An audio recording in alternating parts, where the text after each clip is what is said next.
Hello guys, welcome you to the government jobs library YouTube channel. So friends, आज की video का science का एक और पार्ट लेकर आए हैं। जैसे कि आपको पता है पेट का एग्ज़ाम आने वाला है, तो उसके लिए ये एक अगला पार्ट है साइंस के लिए। इसमें बेसिक क्वेश्चंस पूछे गए हैं साइंस के। तो चलिए वीडियो को स्टार्ट करते हैं। अगर आपने चैनल को सब्सक्राइब ना किया हो तो कर लें। चलिए वीडियो को स्टार्ट करते हैं। पहला क्वेश्चन है, प्रत्येक क्रिया के बराबर व विपरीत दिशा में एक प्रतिक्रिया होती है। यह है ऑप्शन ए न्यूटन का गति विषयक प्रथम नियम, या न्यूटन का गति विषयक द्वितीय नियम, या न्यूटन का गति विषयक तृतीय नियम, या उपरोक्त में से कोई नहीं। देखिए, अगर आपको कोई क्वेश्चन समझ में नहीं आता है तो आप वीडियो को पॉज करके भी आंसर सोच सकते हैं, या फिर अगर आपको कोई डाउट है तो आप कमेंट सेक्शन में कमेंट कर सकते हैं। तो बताइए, ये सबको पता होगा मेरे हिसाब से। तो इसका आंसर है ऑप्शन सी। इसे हम न्यूटन्स थर्ड लॉ भी कहते हैं। For every action there is equal and opposite reaction. ठीक है ना। अगले क्वेश्चन की तरफ बढ़ते हैं। जल में तैरना न्यूटन की गति के किस नियम के कारण संभव है? प्रथम नियम, द्वितीय नियम, तृतीय नियम, या उपरोक्त सभी। तो बताइए, जल में तैरना न्यूटन की गति के किस नियम के कारण संभव है? तो ये भी न्यूटन्स थर्ड लॉ की वजह से पॉसिबल है। चलिए अगले क्वेश्चन की तरफ बढ़ते हैं। देखिए, ये कुछ क्वेश्चंस आसान है, पर कभी कभी हम आसान क्वेश्चंस में ही गलती कर देते हैं, और ये पैट के लेवल से ही है क्वेश्चन। तो वीडियो को ज़्यादा से ज़्यादा शेयर करें, और अगर आपको कोई डाउट है तो आप कमेंट बॉक्स में कमेंट करके भी हमसे पूछ सकते हैं। ठीक है ना। चलिए अगले क्वेश्चन की तरफ बढ़ते हैं। कोई पिंड तब तक विराम अवस्था में ही बना रहेगा जब तक उस पर की बाह्य बल कार्य ही करता है। यह कथन किसका है? न्यूटन का है, आइंस्टीन का है, आर्किमिडीज का है, गैलीलियो का है। तो इनके कहने का मतलब ये है कि कोई भी जो बॉडी है वो जब तक उस स्टेट में रहेगी, रेस्ट की स्टेट में, जब तक उस पर कोई बाहर से बल ना लगा जाए। तो ये किसने दिया है? ये तो आपको यही बताना है। न्यूटन ने दिया है, आइंस्टीन ने दिया है, आर्किमिडीज ने दिया है, गैलीलियो ने दिया है। तो इसका ऑप्शन है ए, ये न्यूटन ने दिया है। न्यूटन्स फर्स्ट लॉ कहते हैं इसे। ठीक है ना। बल की परिभाषा आती है, ये भी एक इम्पॉर्टेंट क्वेश्चन है। क्वेश्चंस इस वीडियो में सारे ही इम्पॉर्टेंट हैं। ठीक है ना। और आपको हो सकता है कि एग्जाम्स में भी ये क्वेश्चन देखने को मिले, पर आप इन्हें अटेम्प्ट जरूर करिए, क्योंकि आपको समझ सके कि आपकी नॉलेज कितनी आ रही है एग्जाम के हिसाब से। तो बल की परिभाषा आती है न्यूटन के गति के पहले नियम से, गति के दूसरे नियम से, या गति के तीसरे नियम से, या गुरुत्वाकर्षण नियम से। तो बल की परिभाषा किससे आती है? गति के पहले नियम से। ठीक है ना, न्यूटन्स के पहले लॉ से। अगला क्वेश्चन है, किसी पिंड उस गुण धर्म को क्या कहते हैं जिससे वह सीधी रेखा में विराम या एक समान गति की स्थिति में किसी भी परिवर्तन का विरोध करती हो? ऑप्शन ए गतिहीनता, बी जड़त्व, सी कुछ भार, या डी अक्रेता। तो अगर आपको इसका आंसर पता है तो आप कमेंट बॉक्स में भी कमेंट कर सकते हैं, अपना स्कोर भी कमेंट बॉक्स में कमेंट कर सकते हैं। कोई डाउट है तो वो भी आप हमसे पूछ सकते हैं। तो इसका आंसर ऑप्शन बी जड़त्व। अगले क्वेश्चन की तरफ बढ़ते हैं। न्यूटन के पहले नियम को भी कहते हैं आघूर्ण का नियम, जड़त्व का नियम, ऊर्जा का नियम, या संवेग का नियम। तो न्यूटन के पहले नियम को किस और नाम से जाना जाता है? तो ये होता है जड़त्व का नियम। ठीक है ना।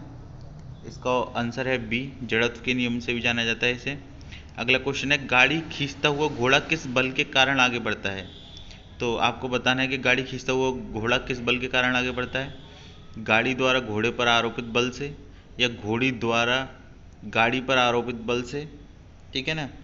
या फिर घोड़े द्वारा अपने पैरों से पृथ्वी पर आरोपित बल से, या पृथ्वी द्वारा घोड़े के पैरों पर आरोपित बल से। तो आपको ये बताना है कि घोड़ा खींचता हुआ गाड़ी खींचता हुआ घोड़ा किस बल के कारण आगे बढ़ता है। ये चार ऑप्शन है, बताइए, जल्दी से कमेंट करिए। तो देखिए, इसका आंसर है ऑप्शन डी, पृथ्वी द्वारा घोड़े के पैरों पर आरोपित बल से। ये भी न्यूटन का थर्ड लॉ से ही है। ठीक है ना, कि न्यूटन के थर्ड लॉ के एग्जाम्पल्स काफ़ी इंपॉर्टेंट हैं। ज़्यादातर हमने कोशिश करी है कि इस वीडियो में सारे एग्जाम्पल्स कवर हो जाएं, ताकि आपको एक ना एक एग्जाम्पल इससे मिल जाए। ठीक है ना। अगले क्वेश्चन की तरफ बढ़ते हैं। चलती हुई बस जब अचानक ब्रेक लगाती है, उसमें बैठे हुए यात्री आगे की दिशा में गिरते हैं। इसको किसके द्वारा समझाया जा सकता है? सापेक्षता का सिद्धांत, न्यूटन का पहला नियम, न्यूटन का दूसरा नियम, या न्यूटन का तीसरा नियम। तो आपको बताना है कि जब गाड़ी अचानक ब्रेक लगाती है तो जो यात्री बैठे हुए होते हैं, आपने भी काफ़ी बार ये महसूस किया होगा, जब अचानक से ब्रेक लगते हैं तो आगे की ओर आप झुक जाते हैं। तो किसके द्वारा होता है? तो ये होता है न्यूटन का पहला नियम, क्योंकि गाड़ी जो आपकी बॉडी होती है वो रेस्ट में रह जाती है और गाड़ी अचानक से हो जाती है, इस वजह से आप आगे की ओर गिर जाते हैं। ठीक है ना। अगले क्वेश्चन की तरफ बढ़ते हैं। रॉकेट की कार्य प्रणाली किस सिद्धांत पर आधारित है? न्यूटन का तृतीय नियम, न्यूटन का प्रथम नियम, न्यूटन का द्वितीय नियम या आर्किमिडीज का सिद्धांत? तो रॉकेट की कार्य प्रणाली किस सिद्धांत पर आधारित है?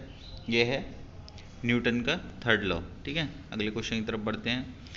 अश्व यदि एकाएक चलना प्रारंभ कर दे तो अश्वरोही के गिरने की आशंका का कारण है? ये बताना है आपको। जड़त्वागुण, द्रव्यमान का संरक्षण नियम, विश्राम जड़त्व या गति का तीसरा नियम?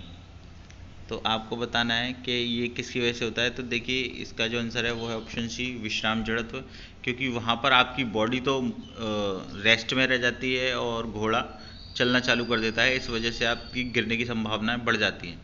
ठीक है ना। अगले क्वेश्चन की तरफ बढ़ते हैं।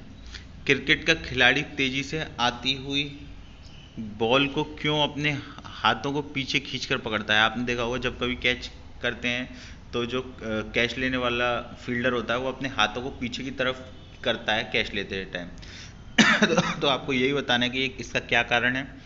बॉल विश्राम की स्थिति में आ सकती है, या बी बॉल तुरंत स्थिति में रह सकती है, या सी हो सकता है कि उसे कम बल लगाने की आवश्यकता हो, या डी हो सकता है कि उसे अधिक बल लगाने की आवश्यकता हो। तो इसका आंसर बताना है आपको। तो ऐसा इसलिए किया जाता था कि बॉल विश्राम की स्थिति में आ सके और जो फील्डर के जो हाथ हैं उनमें कम लगे। ठीक है ना। अगले क्वेश्चन की तरफ बढ़ते हैं। बल गुणनफल है, आपको यहाँ बताना है बल किसका गुणनफल है? द्रव्यमान और वेग का, द्रव्यमान और त्वरण का, भार और वेग का, या भार और त्वरण का?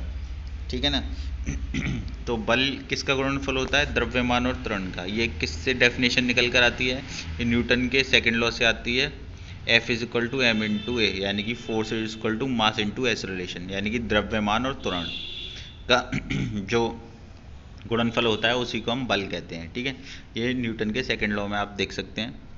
अगला है 13 क्वेश्चन नंबर है। जब कोई व्यक्ति चंद्रमा पर उतरता है तो उसके शरीर में उपस्थित, आपको बताना है कि क्या चीज़ में कमी और क्या बढ़ जाता है। पदार्थ की मात्रा में परिवर्तन होता है, ठीक है ना, भार घटता है तथा मात्रा अपरिवर्तित रहती है। ठीक है। भार में परिवर्तन होता है, या डी मात्रा तथा भार दोनों में कमी होती है। तो आपको बताना है, देखिए यहाँ पर जो है ये इसका जो आंसर है हो जाएगा ये बी हो जाएगा, भार घट जाता है तथा मात्रा अपरिवर्तित रहती है। क्योंकि जो ये जो होता है वेट होता है, जैसे कि जो भार होता है बॉडी का वो घट जाता है, क्योंकि वहाँ पे जो ग्रेविटी होती है वो कम होती है। ठीक है ना। तो इस वजह से ही, और जो डेंसिटी होती है वो कहीं भी चेंज नहीं होती है। तो इसका आंसर ऑप्शन बी है 13 का। अगले क्वेश्चन की तरफ बढ़ते हैं। यदि हम भूमध्य रेखा से ध्रुव की ओर जाते हैं तो जी का मान बढ़ता है, घटता है, वही बना रहता है, या 45 डिग्री अक्षांश तक घटता है? तो बताइए यहाँ पर कि अगर हम भूमध्य रेखा से ध्रुवों की ओर जाएंगे तो जी का मान क्या होगा? तो जी ये देखा जाए तो ये ऑप्शन ए है इसका, यानी कि जी का मान बढ़ेगा। ठीक है। अगले क्वेश्चन की तरफ बढ़ते हैं। शरीर का वजन पृथ्वी की सतह पर सभी जगह समान होता है, ध्रुवों पर अधिकतम होगा, विषुवत रेखा पर अधिकतम होगा, या मैदानों की तुलना में पहाड़ियों पर अधिक होता है? तो बताना है शरीर का वजन कहाँ पर ज़्यादा होगा। तो देखिए यहाँ पर ध्रुवों पर अधिकतम होता है शरीर का वजन। ठीक है ना। अगले क्वेश्चन की तरफ बढ़ते हैं। व्यक्ति पृथ्वी की सतह की तुलना में चंद्रमा की सतह पर अधिक ऊंचा क्यों उछल सकता है? बताइए इसका आंसर काफ़ी इजी है। चंद्रमा की सतह खुरदरी होती है, बी चंद्रमा कोई वायुमंडल नहीं होता, सी चंद्रमा में गुरुत्वाकर्षण के कारण त्वरण पृथ्वी की तुलना में कम होता है। देखिए कुछ क्वेश्चंस का एक्सप्लेनेशन मैं इसमें इसलिए नहीं देता हूँ क्योंकि ये काफ़ी बेसिक है। मुझे ऐसा लगता है कि अगर मैं आपको आंसर बता रहा हूँ तो आप समझ जाएंगे कि इसका आंसर ये क्यों है। अगर फिर भी उसके बाद आपको कोई डाउट रहता है तो आप नीचे मुझसे कमेंट बॉक्स में पूछ सकते हैं। ठीक है ना। तो फिर भी इसे कहीं भी मिस मत कीजिए क्योंकि काफ़ी बेसिक क्वेश्चन है ये, आपको आने ही चाहिए। तो चलिए क्वेश्चन को पढ़ते हैं। तो व्यक्ति पृथ्वी की सतह की तुलना में चंद्रमा की सतह पर अधिक ऊंचा क्यों उछल सकता है? चंद्रमा की सतह खुरदरी होती है, चंद्रमा कोई वायुमंडल नहीं होता, या चंद्रमा में गुरुत्वाकर्षण के कारण त्वरण पृथ्वी की तुलना में कम होता है, चंद्रमा पृथ्वी से अधिक ठंडा होता है। तो जैसे कि हम सबको पता है इसका आंसर सी होगा, क्योंकि चंद्रमा में गुरुत्वाकर्षण के कारण जो त्वरण पृथ्वी की तुलना में कम हो जाता है। ठीक है ना। अगले क्वेश्चन की तरफ बढ़ते हैं। देखिए ये एक न्यूमेरिकल है, 20 किलो के वजन को जमी के ऊपर 1 मीटर की ऊंचाई पर पकड़ रखने के लिए किया गया कार्य क्या होगा? Option A 20 joule, 200 joule, 981 joule या 0 जूल। आपको यहाँ पर बताना है। तो देखिए ये न्यूमेरिकल काफ़ी आसान है। देखिए ये कह रहा है कि देखिए एक ब्लॉक है जिसे आपने ज़मीन से 1 मीटर की ऊंचाई पर पकड़ रखा है। यहाँ पर 20 किलो का ब्लॉक दे रखा है। तो देखिए जैसे कि आपको पता है कि जो वर्क डन होता है वो W = F × S होता है, यानी कि फोर्स इंटू डिस्प्लेसमेंट, ठीक है ना। तो वर्क डन क्या होता है? W = F × S। देखिए यहाँ पर देख लेते हैं। देखिए जो होता है वो वर्क डन हो जाता है फोर्स इंटू डिस्प्लेसमेंट। तो देखिए यहाँ पर जो बॉक्स है वो 1 मीटर की ऊंचाई पर पकड़े हुआ है, वो कहीं ऊपर नीचे हिल नहीं रहा है। तो यहाँ पर जो डिस्प्लेसमेंट है वो 0 हो जाएगा, ठीक है। और देखिए यहाँ पर जो 20 kg का बॉक्स है, यहाँ पर एक जो फोर्स है ग्रेविटेशनल फोर्स वो नीचे की ओर लगेगा। तो मान लेते हैं आपको ग्रेविटेशनल की जो वैल्यू है वो हम 10 मान लेते हैं। तो जब आप यहाँ पर 10 का इंटू करेंगे तो ये 200 हो जाएगा, ठीक है। और यहाँ पर डिस्प्लेसमेंट 0 हो जाएगा, तो जिसकी वजह से इसका जो आंसर आएगा वो 0 आएगा, ठीक है ना। तो मेरे हिसाब से अब आपको इसमें कोई डाउट नहीं होगा, इसका जो आंसर है वो है 0 जूल।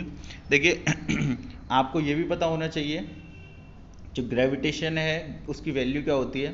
तो देखिए ग्रेविटेशन की जो वैल्यू 9.81 भी लेते हैं बहुत सी जगह, वो आपको क्वेश्चन में दिया हुआ। और इसकी जो ऐसा यूनिट होती है वो मीटर पर सेकंड स्क्वायर होती है, जो एक्सेलरेशन की होती है, क्योंकि वास्तव देखा जाए तो वो एक त्वरण ही है, ठीक है ना।